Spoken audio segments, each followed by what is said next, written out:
States Committee on Armed Services. The hearing today is on U.S. Space Force and programs in review of the Defense Authorization Request for fiscal year 2024 and future years. I want to thank our witnesses today for agreeing to appear before us, and I thank you for your service and your testimony. The purpose of today's hearing is to examine the fiscal year 2024 budget of the Space Force, a separate Title X service which was authorized in the fiscal year 2020 National Defense Authorization Act. Mr. Plum, you all have finished up a space policy review. In February, we had a classified full committee brief on it with Secretary Hicks, and while the outcome satisfied many members' concerns, I still want to make sure our Space Force Guardians have ample opportunity to train and equip for conflict under this policy. Mr. Calvelli, you are responsible for the acquisition of space assets. I would like to know how we can ensure our Guardians are equipped to have space assets to train with for a conflict in space. For fiscal year 2024, the Space Force budget is $30 billion, a $3.7 billion increase over last year's enacted budget, or a 14.7% increase over fiscal year 2022. General Thompson, it will be important to explain to the committee in open session, if possible, what this increase will be going for. Further, I want to know what is being transferred into the Space Force, especially with the transfer of uniformed Army and Navy personnel. Last year, the administration has submitted a proposal for a new personnel system that would treat Space Force Guardians as either full or part-time components based on reserve status. I want to know more about this given the competing proposals for a Space National Guard. Again, I want to thank our witnesses for joining us, and after brief opening statements, we will have 5-minute rounds of questions for the witnesses. Senator Fisher. Thank you, Mr. Chairman. Dr. Plum, Mr. Calvelli, and General Thompson, thank you all for being here today and for sharing your perspective with this subcommittee, and thank you each for your many years of service. As members of the subcommittee know, space has and continues to play a critical role in upholding our nation's security and maintaining our prosperity. The United States leadership in space has been buoyed by a robust commercial space industry in cooperation with our allies and partners. But our adversaries, like Russia and China, are also exploiting the benefits of space and are developing capabilities that put U.S. space assets and the benefits our armed forces receive from those assets at risk. I look forward to hearing how each of you intends to play a unique role in safeguarding U.S. space assets, countering the capabilities of our adversaries, and integrating the advanced capabilities of the U.S. commercial space industry. I would also like to better understand how the Space Force is being incorporated into the combatant commands to ensure they have access to the full range of space expertise. Thank you, Mr. Chairman. Secretary Plum. Thank you, Senator King. Thank you, Senator Fisher, members of the committee. I appreciate the chance to testify today on the Department's National Security Space Programs, and I'm honored to appear alongside Assistant Secretary Calvelli and General Thompson. Space plays a critical role in our nation's security, in our prosperity, and in our way of life. For the DoD, space is essential to how we compete and fight in every domain. We simply cannot fight without space. But our competitors understand this. They are fielding and developing increasingly complex systems to deny space missions to our U.S. Joint Force. And in just the last few years, the quantity and quality of those threats has significantly increased. China has already fielded ground-based counterspace weapons, including direct-ascent ASAT missiles, and it continues to seek new methods to hold our satellites at risk. China is also building a space architecture to enable long-range precision strikes by its military. China ultimately seeks to challenge our ability to conduct joint operations in the Indo-Pacific. Russia is developing, testing, and fielding its own counterspace systems, including both ground and space-based kinetic anti-satellite weapons. Their goal is to degrade or deny U.S. space systems. And as Senator King pointed out, President Biden's $33.3 billion space budget for this fiscal year 24 invests in the capabilities necessary to meet these challenges.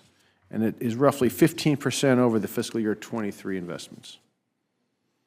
The President's budget request includes almost $5 billion for missile warning and missile track, and this includes $2.3 billion for new proliferated resilient architectures, $2.6 billion for next-generation overhead persistent infrared, OPIR, $1.3 billion for position navigation and timing, including the development of the next-generation operational control system for GPS, $3 billion for 15 launch vehicles and for associated range upgrades, $4.7 billion for protected and jam-resistant SATCOM, and it includes additional investments in ground user equipment, science and technology research, and of course, classified programs. My office remains laser-focused on 3 priorities that I've briefed to this committee before, which is space control, space cooperation, and space classification. On space control, the Department will protect and defend our national security interests from the growing scope and scale of space and counterspace threats. And we will protect and defend our servicemen and women in harm's way from space-enabled threats. For space cooperation, we are investing in relationships with allies, partners, and commercial space. These partnerships are an enduring strength and an asymmetric advantage that our competitors cannot hope to match. And for space classification, the Department is working at the highest levels to remove barriers to sharing information with our allies and to strengthen our ability to communicate really with ourselves across the U.S. government. Our competitors have watched us, they have learned from us, they have stolen from us, and they have developed capabilities to hold us at risk. But they are not ready for us. They aren't ready for us today, and with congressional support for the national security space investments in the President's budget, they will not be ready for us tomorrow. So thank you to the committee for this hearing, for your dedication to the Department and U.S. national security, and I look forward to answering your questions. Chairman King, Ranking Member Fisher, and distinguished members of the committee, thank you for inviting me to testify before you today. We continue to face an unprecedented strategic competitor in China, and our space environments continues to become more congested and contested. To address these challenges, we are transforming our space architecture from the large, highly capable but vulnerable satellites today to smaller, proliferated, resilient systems across multiple mission areas. For example, we are pivoting from the legacy missile warning architecture to a proliferated, resilient architecture that adds the new capability to actually track missile threats. We're adding new critical space domain awareness capabilities. We are fundamentally transforming our military satellite communications and data transport architecture through disaggregation of missions, proliferation, and partnerships with allies and commercial. We're even collaborating with the intelligence community to develop a proliferated space-based ground-moving target indication system.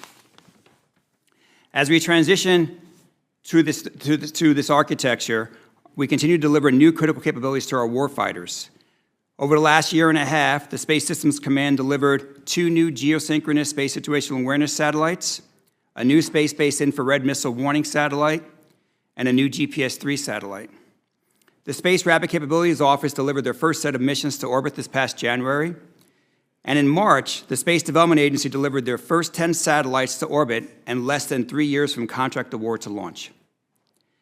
As the Assistant Secretary of the Air Force for Space Acquisition and Integration, I am focused on adding speed to our acquisitions and delivering programs on schedule and on cost. I also recognize I inherited several troubled programs that are behind schedule and overrun on cost, and I am paying close attention to these programs. Overall, I am proactively managing the space acquisition enterprise through weekly status reports, bi-weekly tag-ups with my portfolio leads, and detailed quarterly program reviews.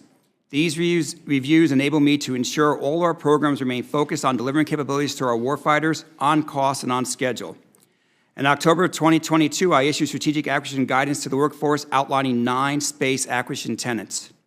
These tenets form the basis of a new direction for space acquisition and emphasize speed and program management discipline while addressing the fundamental issues that slow up space acquisition. I am committed to using all the tools and authorities Congress has provided to help speed space acquisition. That includes the use of Section 804 middle tier of acquisition pathway, use of other transactional authorities, and use of the Space Acquisition Council to ensure collaboration and integration while avoiding duplication of effort across the entire national security space enterprise. Thank you to the committee, and I look forward to your questions. General Thompson. Chairman King, Ranking Member Fisher, and distinguished members of the subcommittee. It's an honor to appear before you today on behalf of the Secretary of the Air Force, Chief of Space Operations, and 14,000 Guardians around the world executing our missions. The capabilities and benefits provided from space are essential to our way of life and crucial to effective military operations in every other domain. Success in great power competition depends on access and freedom to operate in space while denying the same to potential adversaries. Space access is increasingly threatened by a number of hostile actors who are developing and deploying counter-space weapons to threaten U.S. systems in every orbital regime, on the ground, and in cyberspace. We continue to respond to these challenges through three lines of effort: fielding combat-ready forces, amplifying the Guardian spirit, and partnering to win. A combat-ready force requires personnel, training, and equipment, simple by description, but complex in execution. We need innovative operational concepts, survivable platforms, highly trained personnel, validated tactics, actionable intelligence, decisive command and control, fortified networks, suitable facilities, and perpetual sustainment and modernization. These elements must be in place to deter adversaries and, if needed, prevail in conflict. The key to success in all of these areas is our people. Military and civilian Guardians are dedicated and determined. They are imbued with a deep sense of pride and purpose. But they must also be bold and innovative problem solvers who can overcome any obstacle and thrive in the current dynamic environment. The Space Force must attract talented Americans who embody these principles. We must then amplify them and keep those Guardians on the field of play. To do so, our members must have challenging and rewarding work, the means to provide for their families, quality, affordable care and living conditions, and acknowledgement from their leaders and all Americans that we value and respect who they are and what they do. This is the essence of the Guardian spirit. Finally, we do not propose to accomplish this alone. The third tenet to our success is partnering to win. The Space Force is pursuing and strengthening relationships across the Department of Defense, within the rest of the U.S. government, with traditional defense industry and the rapidly growing commercial sector, with long-standing allies, and with new partners who share the vision of a stable, peaceful space domain. We seek partners who will be advocates for the space capabilities that they need and will hold us accountable to deliver them for them. The President's fiscal year 2024 budget request reaffirms the Space Force's commitment to a bold, threat-informed shift. It extends the pivot to resilient constellations, intelligence-driven space domain awareness, aggressive cybersecurity, measured investment in space superiority, and combat credible forces anchored in a full-spectrum test and training enterprise. Your timely enactment of the fiscal year 2024 Defense Authorization Bill will enable the Space Force to remain the world's leader in space and to preserve freedom of action for the nation. Thank you for your continued partnership and support. I look forward to your questions. Thank you very much. Following up on your last comment, you talked about the Authorization Act. How about a budget? Would a continuing resolution be a problem for the priorities that you all have identified? Senator King, it would. As a specific example, as you noted, our budget has grown by almost $4 billion. It includes 17... That would be gone. That would be gone in a that would be resolution. Gone. One example is in our missile warning, missile tracking enterprise is vital to tracking the hypersonic threats that are growing from Russia and China. That budget doubles from 23 to 24. We are on a path to rapidly field that by 2027. That schedule would immediately be called into question with a continuing resolution this year. I asked the Secretary of the Air Force this morning if a continuing resolution would be a threat to our national security. His answer was absolutely. Do you agree with that assessment? Yes, Senator, I do. Thank you. Mr. Plum, every question I think of has a classified side to it, so we have to be careful. This is an open hearing. But our adversaries are not only putting up satellites for traditional communications, intelligence work, but are have a military aspect. Is that correct? Absolutely correct. They are putting up systems to attack our satellites, and they are putting up systems to help them target our joint force. And isn't it true that in a conflict, this would be the first beachhead would be space to try to blind us, in effect? There are many people that think that, sir. I mean, that is certainly one theory of how a conflict might progress. In your budget, which you outlined, you went down, and I may have missed it, but I didn't hear a specific line for R&D. Is that part of your? It is. I didn't have a specific call out, but in dollar size in my statement. But there is significant science and technology and research and development investment. Because if ever there was an area that would require ongoing R&D investment, it would seem to me this one. Yes, sir. And many of those are, of course, classified. And we talked about, you talked about resilience, and one of the key strategies is proliferation. In a case of a conflict, what would be the relationship between our strategic forces and the commercial satellite industry? Amazon is putting up a whole fleet, Starlink is up, and of course there are multiple other private sector satellites. Is there a pre-established relationship? For example, in Transcom, we have a relationship with airlines and shipping agencies that in time of conflict, they will be available to us. Do we have similar relationships with the commercial satellite industry? So, Senator, let me just take that in two parts. You asked about strategic forces. When you say that, I hear nuclear. I wasn't using it in that sense. Okay, so for that would be really an inherently government problem to make sure nuclear command and control is protected. As far as relationship with commercial industry and how can we ensure access to their products, to their imagery, just for an example, through a conflict, I'll just say at the top, Secretary of Defense and Deputy Secretary are both invested in this question. They've tasked really all of us and more, including NRO, to look at this and get back to them on ways to go forward. A lot of those answers are currently in the way different contracts are structured. I don't know, Senator, if Mr. Calvelli would want to weigh in, but we are working on this across the department, and I will just offer that perhaps in the late summer we could come back up and give you kind of a coordinated answer as to where we are along each component. Thank you. Yeah, the folks at Space Systems Command are actually looking at sort of a craft-like model for space and how we would take advantage of that and trying to figure out which are the mission areas like MILSATCOM or satellite communications or even space domain awareness that we could take advantage of. So like Secretary Plum said, we're in work looking at that now. General Thompson, you touched on this. One of your tenets is partnering to win. Space strikes me as an area where cooperation with allies would have value instead of having to reinvent everything and we do every launch. Is that an ongoing process to develop a kind of space Five Eyes, if you will? It is. In fact, Secretary Plum hosts a forum that we call the Combined Space Operations Initiative that's been going on for more than a decade. It includes not only the Five Eyes partner, but we've expanded to other like-minded allies, Germany and France and Japan and even folks like South Korea. And the idea is exactly that. First of all is not only do we not want to provide all the capabilities, we can no longer afford to provide all of the capabilities ourselves.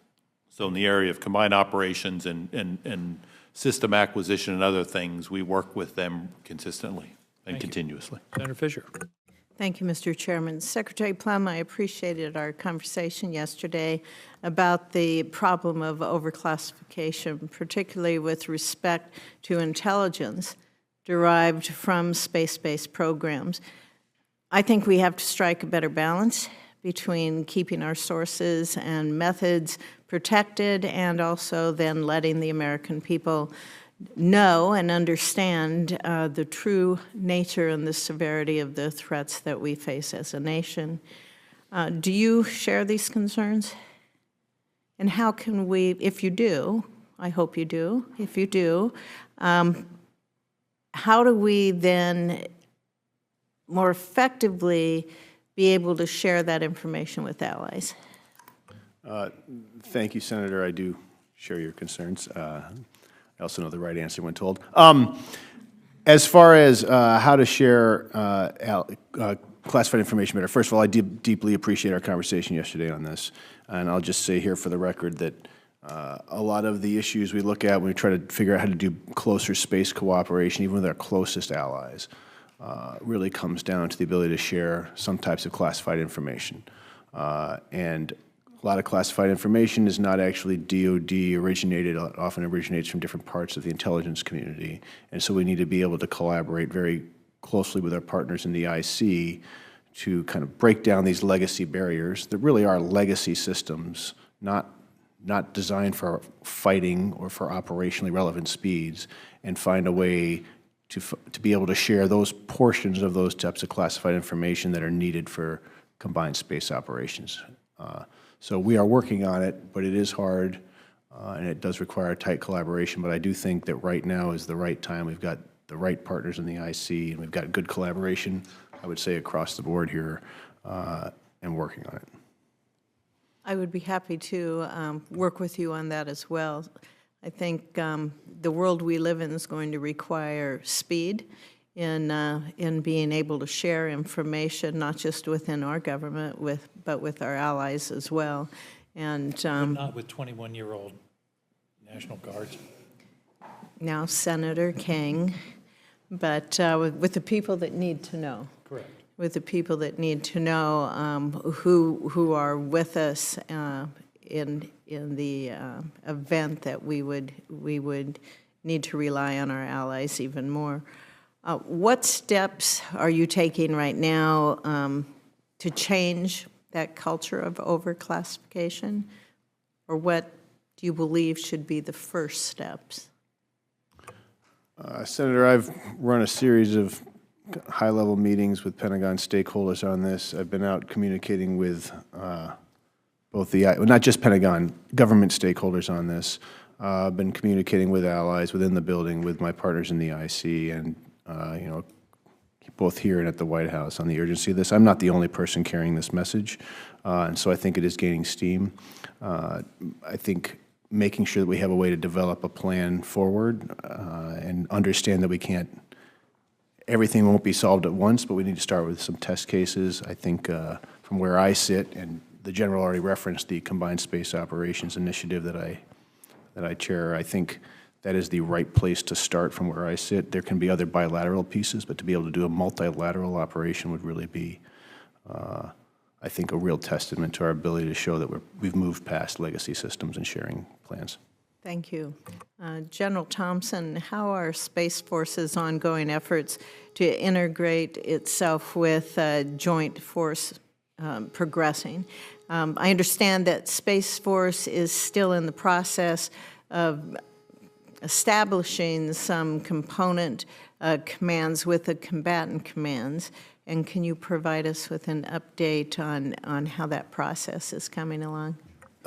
Yes, Senator Fisher. We actually established the first three of our Space Force component commands late last year. The first one was with Indo-Pacific Command and Admiral Aquilino in November, rapidly followed by Space Forces, or by U.S. Forces Korea and U.S. Central Command. We focused on those three areas first, as you might imagine, because of the pacing challenge and the fight we're in today in the Middle East. We've also been deeply engaged with U.S. European Command, or in the final stages of working with them. In that regard, it's not just a matter of U.S. commands. Because of the need to establish that in Europe, we'll have to do an overseas force structure request. But we've also been, from the beginning of the Ukraine conflict, our guardians who are out there have been working both with our forces and with NATO allies in terms of integrating space capabilities effectively. Do you feel good about the progress that you've made there? I do. Do you feel that you've learned some good lessons? Absolutely. Yes, Senator, I think we've learned some that we could share here. I think our force design moving toward proliferation is proven to be valid. I think we've learned a lot about the integration of commercial capabilities, and I think both on our side and with commercial companies, I think we have some things to work on together there, but it's been we've learned a lot of lessons and work to do as a result of that interaction. Thank you. Senator Tuberville. General Thompson, as we look at the national security launch schedule, do you feel comfortable that this schedule is going to keep us ahead of China? Senator, from the standpoint of national security needs, absolutely. I will tell you, though, our launch ranges are at this point in time about at their limit. We're actually approaching, I think, 60 we had in launches in 2022. The vast majority of those were actually commercial launches. And I think if we're going to be able to meet the commercial sector with the growth that they forecast, we're going to need to make some more additional investments in our launch range. We've got a legislative proposal to let them help share some of that cost burden. But I would say we are on a path today, and assuming that we can continue that path, the launch capacity of the nation will absolutely allow us to keep pace with China. Would you like to answer that, Secretary Cavalli? I disagree with what I totally agree with General Thompson's statement, so he's correct. General Thompson, we've got in this year's budget, Space Force $19 billion for research and development, 4.7 for procurement. If you had a crystal ball, how long is it going to take us to balance that up? And I know there's a lot to, space, and it's a new frontier. We all know that. Well, Senator, and that's a reflection of our nature for a very, very long time, because we have bought for so many years we bought a relatively small number of very sophisticated satellites for years. We've tended toward the research, development, test, and evaluation funding versus procurement. But I believe in the switch over to these proliferated constellations, we have a force design right now for 120 low Earth orbiting and about 16 medium Earth orbit satellites for missile warning, missile tracking. I think you'll see as a result of that activity, we're going to probably shift a whole lot more to a smaller investment percentage-wise in RDT&E and start ramping up production very quickly. You'll probably see the same thing as we work with the NRO on ground-moving target indication, air-moving target indication, and some of the other constellations as well. So if we see China moving faster, you see us being able to catch up, I do. I would tell you that in the last several years, I've gone from very concerned to confident that we can, given that we stay on the trajectory we're on. Secretary Cavalli, the evaluation criteria you recently released in the draft request for the proposal for Phase 3 of the National Security Space Launch Program appropriately cites technical performances, past performances as top criteria to choose your next launch providers for your 5-year block buy. Cost is a secondary factor. Within the stated criteria, and by limiting it to just 2 providers in the block buy, aren't you just creating another 5-year block buy, for the 2 incumbent carriers? The nice thing about the Phase 3 strategy is that it includes dual lanes and two separate contracting approaches. Lane 1 consists of about half the launches is for more than 2 providers. In fact, we are anticipating ramping on to an IDIQ approach, maybe 5 to 7 or 6 to 9 kind of providers that can launch our more commercial-like missions. And then Lane 2 is very similar to what we have today in contract with Phase 2, where we've got 2 providers that would be able to provide our most stressing, high-energy, complex missions to orbit, to a variety of orbits.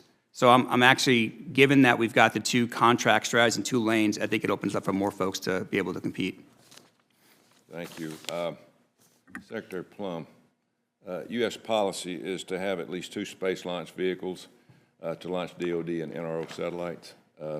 Space has changed a lot in the last 20 years since the law was written in 2004. Meanwhile, the demand for launch vehicles, commercial, civil, and defense, has skyrocketed. Would you like to see at least 3 space launch vehicles for assured access? Senator, thank you for the question. I know the law is written as 2. I'm aware of a study from some time ago that suggested 3 would be better.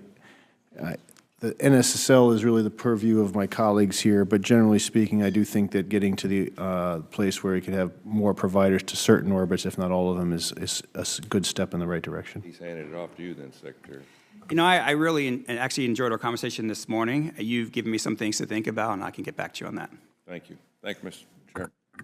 Senator Kramer. Thank you, Mr. Chairman, and thanks to all of you for being here. General Thompson, you'd be disappointed. I know if I didn't bring up Parks radar modernization. As I listened to Secretary Calvelli talk about the transition, and of course this wonderful piece about the transition to a more modern architecture, during that transition, some legacy pieces need to be improved upon, and maybe it would start with you, and then, Secretary, you could follow up on what do you think, how do you see the parks integrating into this transition to the new architecture? Senator Kramer, right now, our challenge with all of those, parks is one, we've got 4 other large ground-based radars, is understanding how they fit into the future. The first is when you talk about missile warning and missile tracking and hypersonic vehicles, because we're no longer in an era of ballistic missiles, we're now in an era of maneuvering vehicles, we're going to have to understand how those warning systems contribute and how they need to be changed or perhaps improved to be able to adjust to that. The second piece is to continue to evaluate how they fit into our overall space domain awareness enterprise. Those sensors play a tremendous role in keeping track of all the objects in orbit. What we need to do is understand how we're using them today and what improvements can be made to continue in the future. But right now, it's a matter of thoughtful design and investment before we commit large dollars to how we're going to modernize. You know, it's a good point, and Secretary, you can follow up, but as I think about, are we talking about something that's like a stopgap during the transition, or are we talking about something that becomes a dynamic part of the future, and I suspect that's part of what you're still trying to discover. But. Yeah, thanks to Congress, there was an upper of $3 million in 23 that we're using to help digitize some components, and I think you'll find in our 24 POM $6.4 million additional dollars to continue to renovate the parks radar systems. Yes, unless somebody has seen it, you almost can't believe what you're talking about in terms of just digitizing the images is a big deal. So anyway, as you know, watching it carefully, grateful that you were able to get you some more money to do that. But at the same time, I'm not advocating we waste it. So I appreciate the thoughtful approach. Acquisition timeliness, I want to get back to that, and I know all of you have something to say about that, particularly rapid acquisition. As I said this morning in the briefing, I mean, the reason we stood up Space Force, and not the reason, but we stood up Space Force and SDA specifically with some ability, a white sheet of paper, like I like to say, a white sheet of paper, not bound to too many traditions. And of course, the juxtaposition and the important role that the private sector and commercial space plays is both helpful to that, but we could do a lot to harm it as well. So maybe elaborate, both Secretary Plum, Secretary Calvelli, on the acquisition timeliness, how we can be more helpful. I want to be the guy that watches it, has appropriate oversight, but doesn't get in the way and become the gotcha person. In other words, do it well, report regularly. If things need to change, change quickly. The trick is to quit building big, right? Yeah. Big satellites take time. No, it doesn't matter if you even have an existing design. Big satellites take a long time to go build. And the fundamental model we need to drive to is to build much smaller systems, to use existing technology, and do it on about 3-year centers. So from contract start to launch in about 3 years. And then what we'll find by doing that is not only will we gain speed, but we'll do technology refresh dramatically faster, because every 3 years we're updating the technology, compared to today where we might build a satellite over 7 to 9 years, and then you're not upgrading that technology till the next block, which is another 7 to 9 years. So you're taking 15 years to upgrade the technology. We can move faster, get more on orbit, and upgrade technology faster by building smaller. And that's what we're driving to go do. Yeah, who would have ever thought that rockets and satellites would be a commodity? I mean, really, with what you guys are doing in space, if that could be duplicated with the other systems, that would be better than the other way around. Secretary Plum. Yeah, Senator, I would just add to what Mr. Calvelli said, which is you asked how you could help, and I think moving at speed is really important. I think it's going to unlock things we haven't even considered yet. But we should also remember that if we're going to buy a lot more things and move faster, then some of those things may fail, and we cannot afford to have systems shut down because some small percentage of them failed. And I think that's been the tendency for large, exquisite systems, which has added cost and time. We're going to try to move faster. We're going to have some tolerance for failure in there so we can keep moving fast. Well, and that's why the R&D question was, you know, again, we all of this has to work together. We don't want to ever stop innovating. Obviously, wasn't it Napoleon said the logical conclusion of defense is defeat? Being a Viking fan, I'm very familiar with the concept. But But yeah, we want you to be nimble with appropriate oversight, and I hear you loud and clear. Thank you. Senator Rounds is returning from the vote, and Senator Fisher. Thank you, Mr. Chairman. Secretary Cavalli, to follow up on the acquisition discussion that we had here, you have some tools that are available with to be able to utilize that rapid acquisition, like the OTA and middle tier acquisition. Can you tell me how much focus is being given to software and ground systems on acquisition to help us better operate the satellites?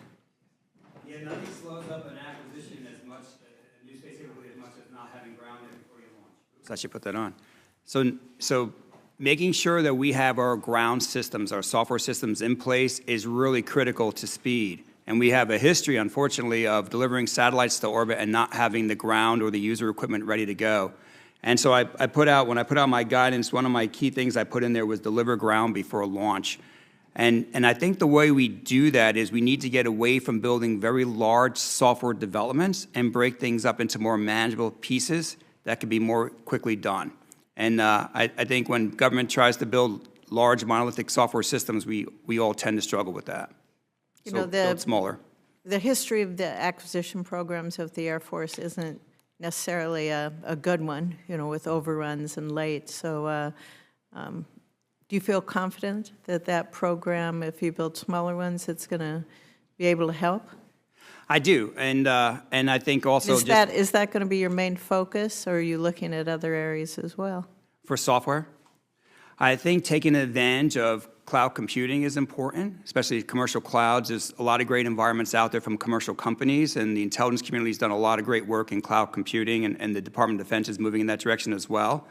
I think, again, moving software into small manageable pieces is something to help out, so you get into the fact where you're writing applications on the cloud environment as opposed to building your own solutions. I think that's a big help. And I think just a fundamental focus on program management discipline, which is basically really focusing the team on delivering on schedule and delivering on costs, is an important facet of that as well. Thank you. One point on cloud, I think all of us assume that there's greater security in the cloud because it's a larger entity. I think we have to be careful with that assumption because even though it may be more secure, if an adversary penetrates that security, they hit the jackpot because there's so much data there. So cybersecurity has to be a high priority, even though we're dealing with the cloud. We can't be lulled by the assumed cyber defenses of the cloud. Senator Rounds. Thank you, Mr. Chairman. Dr. Plum, first of all, I want to thank you for being one of the first leaders in the Department of Defense to speak out very publicly about the concern with the sale of certain portions of the electromagnetic spectrum, particularly that which is the 3.1 to 3.45 gigahertz area, the S-band area. I appreciate what you said. I think that gave a lot of other people confidence to speak up as well about how serious that part is and the fact that we really need to get this assessment completed before we start deciding that we're going to sell parts of that asset, and I thank you for that. I would also like to just ask Dr. Plum, the commander of Space Command cited space domain awareness as the command's top priority amid escalating threats from China and Russia in his March of 2022 testimony in front of the committee. What is DoD's assessment of its current ability to maintain the space domain awareness required to predict potential adversary activity? Thank you, Senator, and I'll just say thank you also for your continued conversation on spectrum. On space domain awareness, I think we probably have agreement at this table, and I hope you'll ask my colleagues here, that we need to be doing better. I think there's a recognition that, one, there's a lot more things in space now, and a lot more players in space now, and a lot more things are maneuvering constantly in space now. And so to be able to have an understanding of all of that and be able to pick out which pieces could be a threat at any one time or track pieces of interest is hard. The kind of legacy systems that we have that we publish, these two-line elements, are not suitable for that job, and I think the department is looking hard at this. I might ask General Thompson if he has.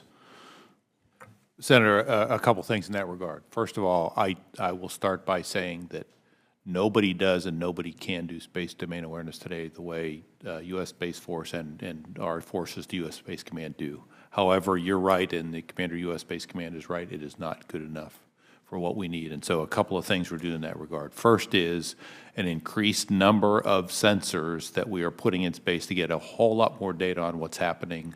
One example is the deep space advanced radar concept that operates in the 3 gigahertz band. Specifically the area that we're concerned with. Correct. The second is using others' data, partners and allies and commercial data. And then the third is really applying AI and machine learning to help sense and make sense of all that data so that we can do exactly what you're describing. Thank you.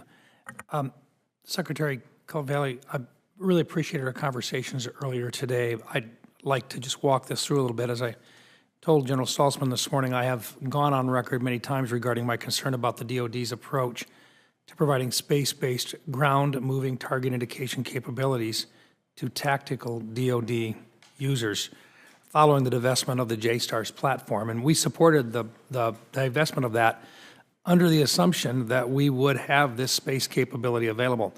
I am even more concerned now, as it is my understanding that funding for this capability was moved to the Military Intelligence Program and out of Space Force funding lines. This is a program that was developed for a tactical Title X mission executed by the Space Force in support of the Joint Force to provide target tracking and custody of immediate effects. This means life and death for folks on the front line. Now, we do not have to get into the fine details here, but can you share with me how you are assuring that the JROC validated requirements are captured in the acquisitions process of a platform whose acquisition is executed by the intelligence community as opposed to the Title X DoD community? Will the DoD maintain milestone authority? Yes, sir. So on the good news side, you know, the Space Force, we're writing what's known as this capabilities description document. We're also writing the concept of employment, and we will own those, and those match up with the JROC requirements, and those will be allocated to the IC to execute. So that's a good thing. The DoD will remain milestone decision authority. I believe it's at the Undersecretary Bill of Plants level for now. And the good news about this approach is there's really fits my priority of speed, speed, and speed. The IC had an existing design that we could scale up and we can get there years earlier with. And that was really a deciding factor for partnering with them. And also the IC has other assets in their constellation that we need to augment and integrate in with that MTI to make it even more useful for the troops. So from a speed perspective, it's a win for the department. We are going to control the requirements. We will control milestone decision authority. And it should be a really great partnership that's going to enable us to get a capability to the warfighter much faster than we had originally planned. So in plain English, priority will be for the tactical needs when lives are at stake. Correct. Thank you. Thank you, Mr. Chairman. Around, you can continue if you wish. Senator Gillibrand is on the way. I just received him. So if you have further questions. Well, I would just add one. Well, here's Senator Gillibrand right now, so I will defer to Senator Gillibrand if she's ready to go. Or if At the start of Russia's renewed invasion of Ukraine last year, Russia forces targeted a satellite operation with a cyber attack to degrade communications during the initial invasion. Since then, Russia has targeted Starlink systems relied on by Ukraine. Increasingly, commercial providers play critical roles in our space program, and the Space Force is exploring the idea of a commercial augmentation space reserve. From a policy perspective at DoD, how should we approach hostile acts against U.S. commercial space assets?